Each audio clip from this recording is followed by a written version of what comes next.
نحن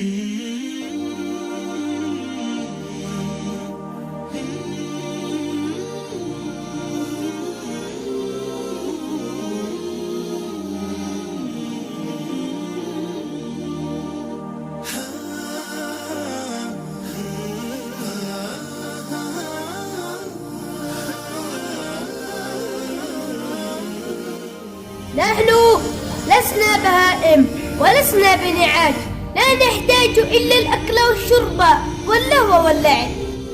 قد تقولوا وماذا ينقصكم، وقد تقولوا وماذا تريدون أكثر من ذلك.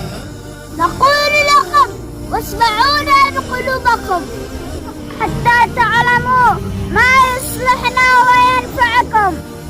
يا أيها الذين آمنوا قوا أنفسكم وأهليكم نارا وقودها الناس والحجارة. فنحن من أهليكم ونحن نحتاج الوقاية من النار أكثر من حاجتنا للوقاية من الجوع والعطش والبرد والتعب. أولستم مسؤولون عنا؟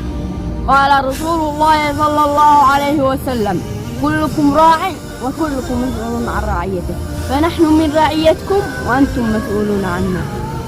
لا نريد أن نكون ممن ذكرهم الله تعالى في القرآن الكريم: والذين كفروا يتمتعون ويأكلون كما تأكل الأنعام والنار مثوى لهم.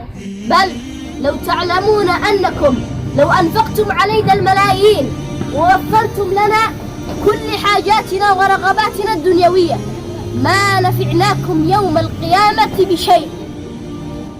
ألم تقرأوا قول الله تعالى بعد أعوذ بالله من الشيطان الرجيم: يوم يفر المرء من أخيه وأمه وأبيه.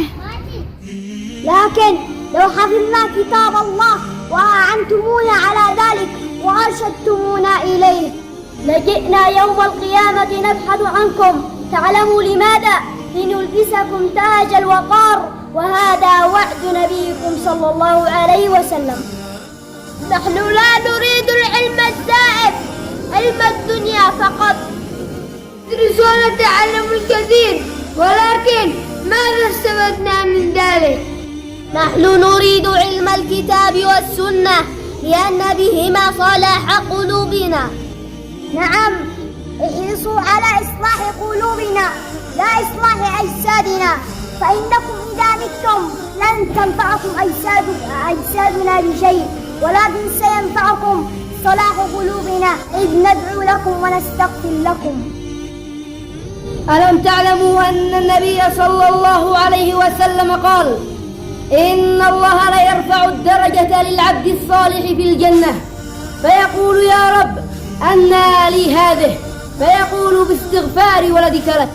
ألم تعلموا أيضا أن النبي صلى الله عليه وسلم قال: إذا مات ابن آدم انقطع عمله إلا من ثلاث، وذكر منها: أو ولد صالح يدعو له